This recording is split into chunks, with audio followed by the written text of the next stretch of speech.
Hi, it's Recovery Mom. And I had a question that I can answer a little bit, but not a whole lot. I'm not a doctor. But they said, they're only craving carbs and sweets right now.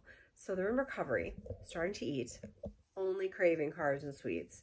But they're really worried about possibly getting insulin resistance. And they're worried about this happening if they give in and eat those kind of foods and eat to their extreme hunger and they get very overweight.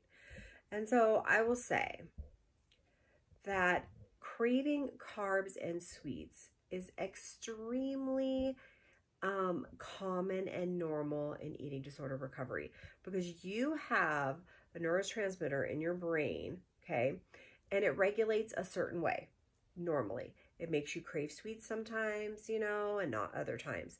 You have brain chemistry responsible for you craving certain foods and wanting certain foods. When you have anorexia and that gets expressed in your brain, what happens is that neurotransmitter goes on overdrive, right? It gets dysregulated and it makes you have a fear of those things. It makes you stay away from like high fatty foods, high calorie foods. So that's why we get all these fear foods. As you start eating, as you start normalizing your brain chemistry, your hormones and neurotransmitters are starting to normalize again.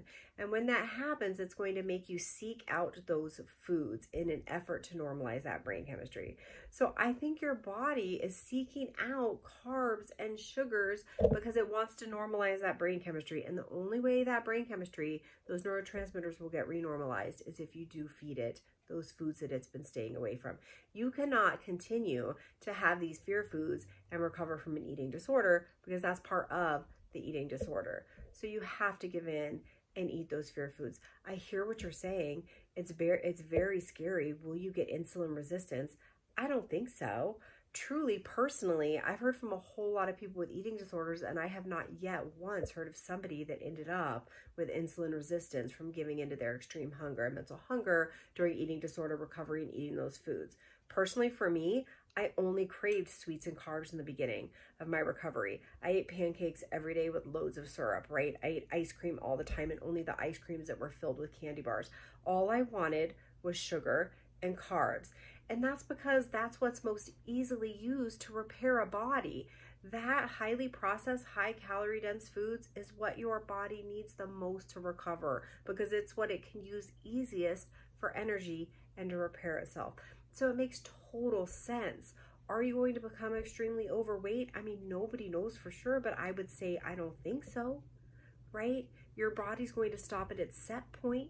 There's a very, very, very small percentage of the population that do go from anorexia to binge eating disorder, but it is very small, very, very small, less than 3%, I would say.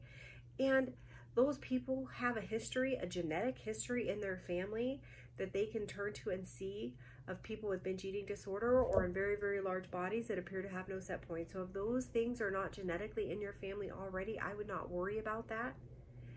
And I will also just like to end with this thought. Let's look at risk factors, right, for death or disability. Is your risk factor for those things higher, keeping your eating disorder alive, or is it higher taking the risk for insulin dependency or resistance? Your risk factor for having a long and lovely, beautiful life is better. It's so much better if you just give in and eat all the sweet foods now and live a life without an eating disorder. Because a life with an eating disorder you're at risk for mental illnesses, for malnourishment, for brittle bones, for organ failure, for, your risk of things going bad in your body are so much higher if you live with your eating disorder than if you eat some sweets and carbs for even a year while you get rid of this eating disorder. So eat the sweets and the carbs. It's what your body needs to recover. Our bodies are brilliant. They crave what they need. Your body needs that to recover. That's why it's craving it. So give it those foods so that it can do what it needs to do to survive the famine that it thinks it's in because you've put it in energy deficit.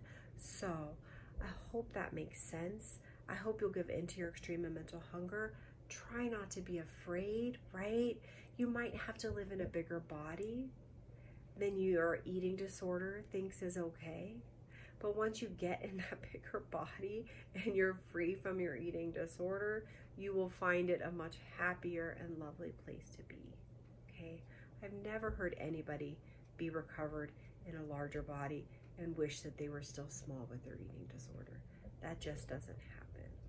So have some fun eating pancakes, have some fun eating donuts. Try to enjoy it just a little bit, okay? The more you eat it and get through that fear response, the easier it will become.